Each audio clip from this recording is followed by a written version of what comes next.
Hello students, good morning and welcome to online classes. Students, आज की हमारी class के अंदर जो टॉपिक होगा वो होगा फ्यूचर टेंस का, यानी कि हम फ्यूचर का इंडेफिनिट टेंस हम आज पढ़ने वाले हैं। So open your notebook and continue with me. देखिए, इसमें जो आपका फ्यूचर इंडेफिनिट टेंस होता है, इसमें कोई भी जो कार्य होता है उसमें फ्यूचर में करने का उसमें गैस किया जाता है, उसमें एक अनुमान लगाया जाता है। जैसे कोई भी कार्य, मैं शाम को क्रिकेट खेलने जाऊंगा, या कल मैं कॉलेज जाऊंगा, कल मैं मार्केट जाऊंगा या जयपुर जाऊंगा, मैं ये काम करूंगा, मैं शाम को होमवर्क करूंगा, मैं रात को ये काम करूंगा। कोई भी कार्य जो होता है वो इन फ्यूचर आप उसमें गैस करते हैं और आपकी जो प्लानिंग होती है तो उसमें आपको फ्यूचर टेंस यूज में होता है। और उसमें भी हम कौन सा यूज करेंगे? इंडेफिनिट टेंस यूज करेंगे। तो सबसे पहले बात कर लेते हैं हम पहचान की, कि हिंदी के वाक्यों में हम इसकी पहचान कैसे करेंगे। तो हिंदी के वाक्यों के अंत में क्या आता हो? गा, गे, गी। क्या आता हो? गा, गे, गी। गा, गे, गी आता हो। और इस टेंस के अंदर हिंदी वाक्य के अंत में क्या आता हो? गा या गे या गी। हेल्पिंग वर्ब की बात करें तो इस टेंस के अंदर हेल्पिंग वर्ब एक तो होती है विल और एक होती है शैल। विल शैल आपकी हेल्पिंग वर्ब होती है। शैल जो हेल्पिंग वर्ब होती है वो किसके साथ में? आई और वी के साथ में। केवल और केवल आई और वी के साथ में शैल जो हेल्पिंग वर्ब होती है उसका यूज किया जाता है। इसके अलावा बाकी सभी सब्जेक्ट्स के साथ, बाकी सभी सब्जेक्ट्स के साथ में इसका विल का यूज किया जाता है, केवल आई और वी को छोड़ करके। अब इस टेंस के अंदर मेन वर्ब की बात करें, मुख्य क्रिया की बात यदि हम करते हैं तो इसमें जो मेन वर्ब है वो यूज होती है वर्ब की फर्स्ट फॉर्म। कौन सी? इसके अंदर वर्ब की फर्स्ट फॉर्म यूज होती है। तो पहचान की बात करें हिंदी के सेंटेंस में तो सेंटेंस के लास्ट में क्या आता है? गा, गे, गी। हेल्पिंग वर्ब की बात करें तो हेल्पिंग वर्ब एक तो विल और एक शैल। शैल जो है आई और वी के साथ में आएगी और विल जो है बाकी सभी सब्जेक्ट के साथ में यूज होती है। मेन वर्ब की बात करें, मुख्य क्रिया की बात करें इसमें तो मेन वर्ब की ऑलवेज इसके अंदर फर्स्ट फॉर्म यूज होती है। तो ये हो गया आपके इसमें पहचान का, हेल्पिंग वर्ब का और मेन वर्ब का। अब लेते हैं इसके जो चारों तरह के जो सेंटेंसेस होते हैं, simple sentence, negative sentence, interrogative sentence और इंट्रोगेटिव नेगेटिव सेंटेंस, उनके फॉर्मूलाज क्या है और उनके फिर हम एग्जांपल्स करते हैं। देखिए, सबसे पहले जो हमारा है इसके अंदर वो हम लेते हैं सिंपल सेंटेंस का फॉर्मूला। नंबर 1 पे हम लेते हैं simple sentence. Simple sentence, simple sentence का फॉर्मूला क्या रहेगा इसमें? वही सबसे पहले क्या आएगा? सब्जेक्ट आएगा। फॉर्मूला ये होता है कि सबसे पहले क्या आता है? सब्जेक्ट आता है। सब्जेक्ट के बाद में क्या आता है? हेल्पिंग वर्ब आएगी। हेल्पिंग वर्ब क्या? या शैल या फिर विल अकॉर्डिंग टू सब्जेक्ट। उसके बाद में आपका ऑब्जेक्ट आता है यदि कोई ऑब्जेक्ट है तो, और उसके बाद में आपके और कुछ यदि इसमें अदर में एडवर्ब वगैरह कोई है तो एडवर्ब वगैरह यहां पर इसमें यूज ली जाती है। तो ये हो गया आपका सिंपल सेंटेंस का फॉर्मेट। अब बात करें हम दूसरा negative sentence. Negative sentence, negative sentence का जो फॉर्मेट होगा वो किस प्रकार से होगा? सबसे पहले सब्जेक्ट आएगा। सब्जेक्ट के बाद में हेल्पिंग वर्ब जो भी शैल या विल अकॉर्डिंग टू सब्जेक्ट, और उसके बाद में क्या लगेगा? इसमें नॉट लगेगा। उसके बाद में आपका ऑब्जेक्ट आएगा और फिर लास्ट में जो भी एडवर्ब वगैरह है वो इसमें यहां पर आ जाएगी। तो ये किसका? आपका नेगेटिव सेंटेंस का पैटर्न हो गया। यानी जो सिंपल सेंटेंस का फॉर्मेट था उसमें हमने हेल्पिंग वर्ब के बाद में क्या लगा दिया? नॉट लगा दिया, और बाकी जो फॉर्मेट है वो आपका पूरा का पूरा वैसा का वैसा ही है। उसके बाद बात करते हैं हम इंट्रोगेटिव सेंटेंस की। इंट्रोगेटिव यानी प्रश्नवाचक वाक्य, इसका जो फॉर्मेट रहेगा, इसका जो पैटर्न रहेगा वो क्या रहेगा? अब से पहले हमने जितने भी टेंसेस में जो इंटरोगेटिव सेंटेंस का स्ट्रक्चर जो हमने पढ़ा है उसके अंदर हमने देखा है कि सबसे पहले क्या, या तो कोई WH वर्ड है तो वो आता है, नहीं तो फिर हेल्पिंग वर्ब से शुरुआत होती है। तो सपोज करो यहाँ पर यदि कोई WH वर्ड है सेंटेंस के अंदर, WH वर्ड है तो सबसे पहले हम उसे लिखेंगे, अदरवाइज फिर हम किससे हेल्पिंग वर्ब लिखेंगे, और उसके बाद में क्या सब्जेक्ट आएगा, उसके बाद फिर आपके मेन वर्ब आएगी, और मेन वर्ब के बाद में आपका ऑब्जेक्ट आएगा, और ऑब्जेक्ट के बाद में आपका एडवर्ब वगैरह जो भी है वो आएगा, लास्ट में क्या आएगा क्वेश्चन मार्क आएगा।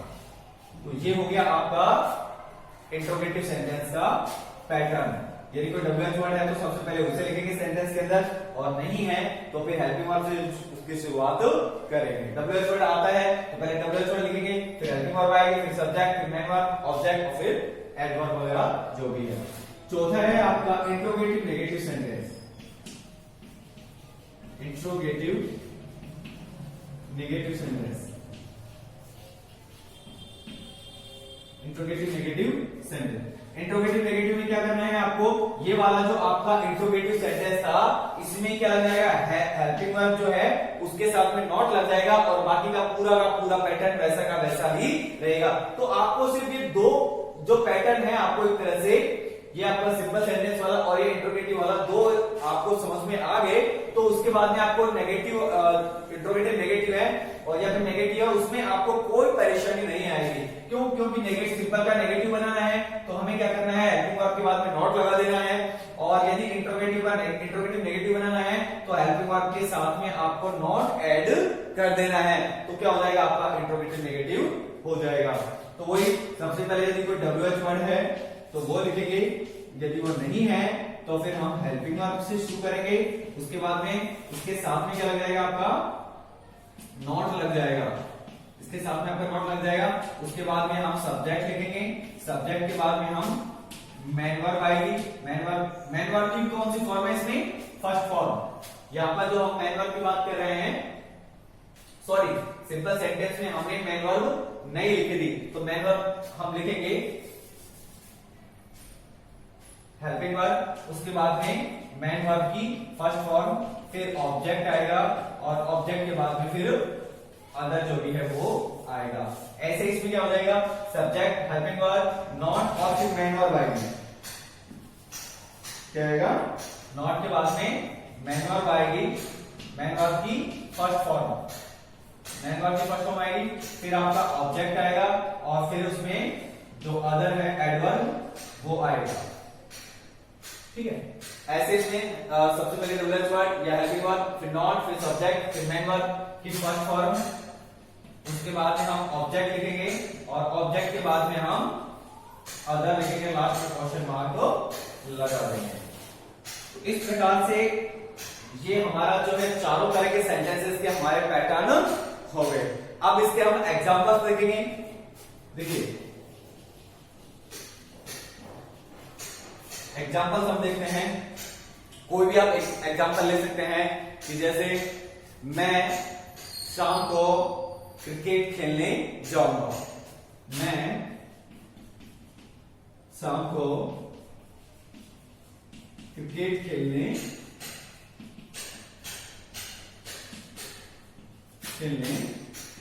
जाऊंगा, मैं शाम को क्रिकेट खेलने जाऊंगा। ये तो हो गया आपका कैसा, सिंपल सेंटेंस। नेगेटिव क्या बनेगा इसका, कि मैं शाम को क्रिकेट खेलने नहीं जाऊंगा।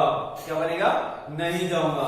उसके बाद में आप इंट्रोगेटिव बनेंगे इसका, कैसे बनेगा, मैं शाम को क्रिकेट खेलने, क्या मैं शाम को क्रिकेट खेलने जाऊंगा, क्या मैं शाम को क्रिकेट खेलने जाऊंगा, आपका इंट्रोगेटिव बन गया। या फिर ये आपको इसमें WH वर्ड वाला भी यदि आपको लेना है तो उसमें आप बता सकते हैं क्या, मैं शाम को क्रिकेट खेलने कितने बजे जाऊंगा, मैं शाम को क्रिकेट खेलने कितने बजे जाऊंगा। तो कितने बजे क्या आ रहा है, सेंटेंस के बीच में आ रहा है। जैसे क्या है उसका एग्जांपल देखेंगे। सबसे पहले हम इसको बना के देखते हैं।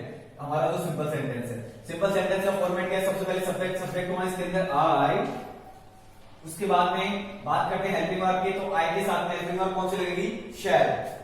आई और बी के साथ में कौन सी हेल्पिंग वर्ब आती है, शैल आती है। तो आई शैल, उसके बाद में मेन वर्ब क्या है, खेलना। ठीक है ना, खेलना। मेन वर्ब है इसके अंदर जाने की, जाऊंगा, तो जाने में भी क्या होती है, वर्ब होती है। तो इसमें जो मेन वर्ब होगी वो क्या होगी, आपकी जाने की होगी, और खेलना क्या होगी, इसके अंदर दूसरी वर्ब होगी। तो हमें सबसे पहले हमारी जो मेन वर्ब होगी कौन सी, जो सेंटेंस के बिल्कुल लास्ट में होगी और जिससे हमें किसी काम के करने या होने का पता चलता है। तो यहाँ पर जाने की बात हो रही है, तो ये हमारी हेल्पिंग वर्ब है, तो इसमें मेन वर्ब की फर्स्ट फॉर्म आ जाएगी क्या, गो। तो आई शैल गो टू, फिर दूसरी वर्ब है खेलने की, तो इसको हम इसके बाद में लेंगे, आई शैल गो टू प्ले। फिर उसके बाद में ऑब्जेक्ट क्या है आपका, ऑब्जेक्ट है आपका क्रिकेट, क्या आप खेलने तो जा रहे हैं, लेकिन क्या खेलने के लिए जा रहे हैं, क्रिकेट, तो ये आपका ऑब्जेक्ट हो जाएगा I shell go to play cricket. उसके बाद में एडवर्ब या अदर में क्या आ जाएगा, जो टाइम दे रखा है, ये जो एडवर्ब है आपकी, ये अदर में आ जाएगी, क्या हो जाएगा, इन the evening, in the evening, और ये आपका फुल स्टॉप। अब सपोज करो इसी को नेगेटिव करना है, तो क्या हो जाएगा, I shall not go to play cricket in the evening. यानी कि ये जो हेल्पिंग वर्ब है और ये जो मेन वर्ब है, इन दोनों के बीच में क्या लग जाएगा, नॉट लग जाएगा। जैसे हेल्पिंग वर्ब थी और ये मेन वर्ब थी, इन दोनों के बीच में क्या लग गया था, नॉट लग गया था, तो क्या हो जाएगा आपका, नेगेटिव हो जाएगा, I shall not go to play cricket in the evening, in the evening. ये आपका क्या हो गया, नेगेटिव सेंटेंस हो गया। उसके बाद में इंटरोगेटिव सेंटेंस देखिए, प्रश्नवाचक वाक्य देखिए इसमें कि मैं शाम को क्रिकेट, क्या मैं शाम को क्रिकेट खेलने जाऊंगा, क्या मैं शाम को क्रिकेट खेलने जाऊंगा। एक तो सेंटेंस हमारा ये है, क्या मैं शाम को क्रिकेट खेलने जाऊंगा, क्वेश्चन मार्क, क्या मैं शाम को क्रिकेट खेलने जाऊंगा। तो इसमें बीच में कोई है नहीं।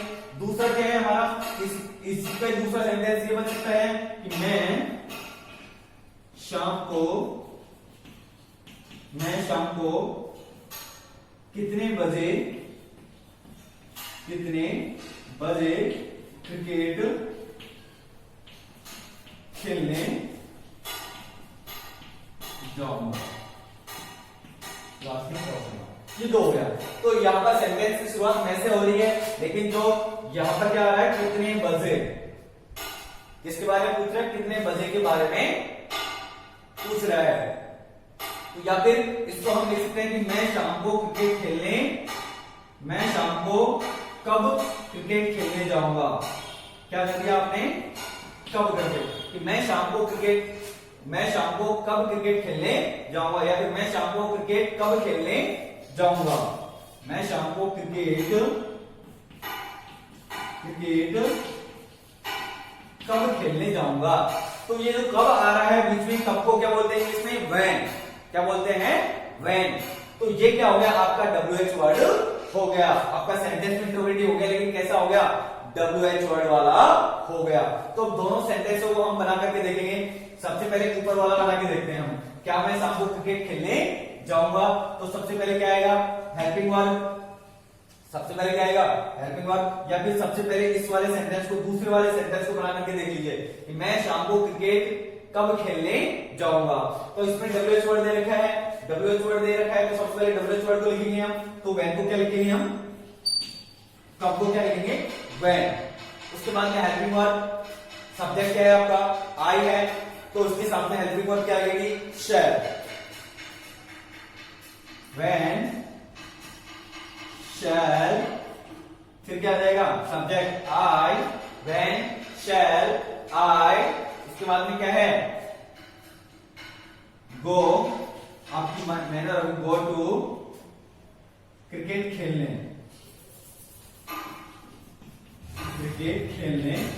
कब, तो go to play cricket, when shall I go to play cricket in the evening, और लास्ट में क्या आ जाएगा, क्वेश्चन मार्क आ जाएगा। तो ये नीचे वाला सेंटेंस था जो हमारा मैं शाम को क्रिकेट खेलने कब जाऊंगा, मैं शाम को क्रिकेट खेलने कब जाऊंगा। तो इसका क्या बना, when shall I go to play cricket in the evening. ये क्या आ गया आपका WH वर्ड वाला एग्जांपल हो गया। अब सपोज करो इसमें ये वाला सेंटेंस आपका कि क्या मैं शाम को क्रिकेट खेलने जाऊंगा, क्या मैं शाम को क्रिकेट खेलने जाऊंगा। तो सबसे पहले क्या आएगी, हेल्पिंग वर्ब, यानी ये व्हेन हट जाएगा आपका, व्हेन हट जाएगा और बाकी का जो पूरा का पूरा सेंटेंस है ये ऐसे कैसे आ जाएगा, shall I go to play cricket in the evening. ये कौन सा वाला सेंटेंस हो गया आपका, ये वाला हो गया, क्या मैं शाम को क्रिकेट खेलने जाऊंगा। और यदि ये वाला सेंटेंस होगा कि मैं शाम को क्रिकेट खेलने कब जाऊंगा, तो सेंटेंस कैसे बनेगा, when shall I go to play cricket in the evening. ठीक है, तो इस प्रकार से आपका इंट्रोगेटिव सेंटेंस हो गया। अब बात करते हैं नेगेटिव सेंटेंस की, इंट्रोगेटिव नेगेटिव सेंटेंस की बात करते हैं। तो इंट्रोगेटिव नेगेटिव में क्या होगा, ये जो आपकी हेल्पिंग वर्ब है, ये जो आपकी हेल्पिंग वर्ब है उसके साथ में नॉट लग जाएगा, तो क्या हो जाएगा, व्हेन मैं शाम को क्रिकेट खेलने कब नहीं जाऊंगा। नेगेटिव क्या बन गया आपका, मैं शाम को क्रिकेट खेलने कब नहीं जाऊंगा, कब नहीं जाऊंगा। तो कब नहीं जाऊंगा क्या हो जाएगा, व्हेन शैल नॉट, क्या हो जाएगा, when shall not I go to play cricket in the evening. या फिर क्या हो जाएगा, क्या मैं शाम को क्रिकेट खेलने नहीं जाऊंगा, क्या मैं शाम को क्रिकेट खेलने नहीं जाऊंगा। ये हो जाता है आपका सेंटेंस। तो इसको हम कैसे बनाएंगे, शैल नॉट, क्या मैं, क्या हो जाएगा, इसके साथ में ये जो आपकी हेल्पिंग वर्ब है, हेल्पिंग वर्ब है उसके साथ में क्या लग जाएगा, नॉट लग जाएगा। तो shall not I go to play cricket in the evening, क्या मैं शाम को क्रिकेट खेलने नहीं जाऊंगा। ये आपका क्या बन जाएगा, इंट्रोगेटिव नेगेटिव सेंटेंस बन जाएगा। तो इस प्रकार से ये जो आपका जो है इसमें फ्यूचर इंडेफिनिट टेंस है ये आपका कंप्लीट होता है। ठीक है, और आई होप आपको समझ में आ गया होगा। और इसी तरह से आप छोटे छोटे सेंटेंसेस एक बार बना करके देखिए, उनको फॉर्मेट कीजिए, आपको उसमें बनाने आ जाएगा। और नहीं आता है, आपको कोई प्रॉब्लम आती है तो आप मुझे कमेंट बॉक्स में कमेंट करके पूछिए, और या फिर आप स्कूल में आकर के, यदि आपके पास में टाइम है, आप मास्क लगा करके आप स्कूल में आकर के पूछ सकते हैं। कोई भी आपकी जो भी प्रॉब्लम है, जो भी टॉपिक में आपको समझने में प्रॉब्लम आ रही है। ठीक है, तो आज की क्लास हम यहीं पे कंप्लीट करते हैं, मिलते हैं नेक्स्ट क्लास में। नेक्स्ट हमारा जो टेंस है फ्यूचर कंटिन्यूअस टेंस, उसके साथ में। तब तक के लिए पढ़ते रहिए, स्वस्थ रहिए। Thank you and have a nice day.